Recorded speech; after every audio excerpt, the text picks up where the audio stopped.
Architecture should speak of its time and place, but yearn for timelessness.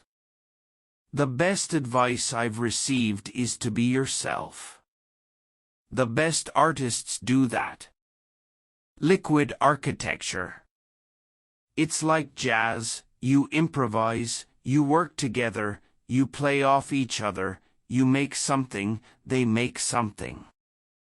And I think it's a way of, for me, it's a way of trying to understand the city and what might happen in the city. For me, every day is a new thing. I approach each project with a new insecurity, almost like the first project I ever did. And I get the sweats. I go in and start working, I'm not sure where I'm going. If I knew where I was going, I wouldn't do it. It's not new that architecture can profoundly affect a place, sometimes transform it. Architecture and any art can transform a person, even save someone. My buildings are all on budget. I refuse to work unless I get paid, so I don't get a lot of work sometimes. I don't know how to overcome this perception that I'm extravagant. When I was a kid, my father didn't really have much hope for me. He thought I was a dreamer, he didn't think I would amount to anything. My mother also. Look, architecture has a lot of places to hide behind, a lot of excuses. The client made me do this. The city made me do this. Oh, the budget. I don't believe that anymore. Architecture is a service business.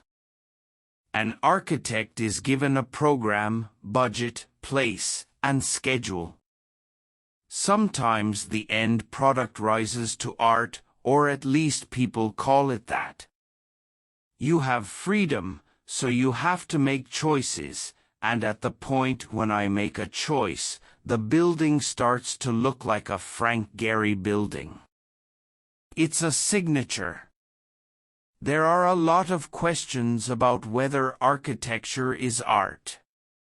The people who ask that think pretty tract houses are architecture. But that doesn't hold up. Architecture has always been a very idealistic profession.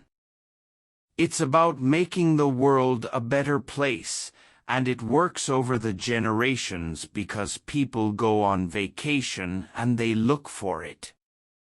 I don't think all buildings have to be iconic, but the history of the world has shown us that cultures build iconic buildings for their major public buildings.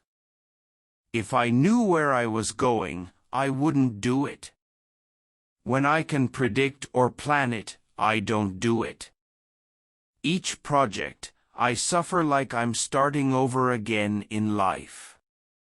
There's a lot of healthy insecurity that fuels this stuff. A lot of people don't get it, but I design from the inside out so that the finished product looks inevitable somehow.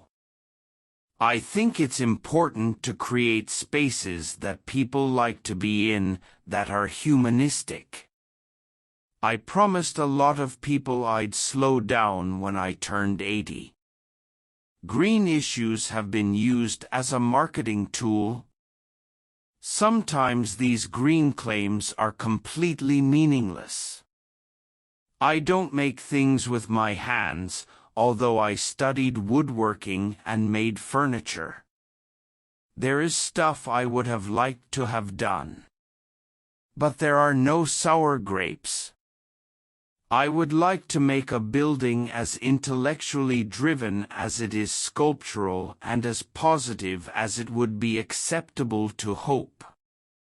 There is a backlash against me and everyone who has done buildings that have movement and feeling. I never said I was opposed to the LEED program or to green building, I'm not. I'm a lefty, and I've always believed in doing things on a modest scale. I can't just decide myself what's being built. Someone decides what they want, then I work for them. An architect is given a program, budget, place, and schedule. Sometimes the end product rises to art, or at least people call it that. Most of our cities built since the war are bland. They're modernist, they're cold, and now architects want to go back to that. Some people may say my curved panels look like sails. Well, I am a sailor, so I guess I probably do use that metaphor in my work, though not consciously.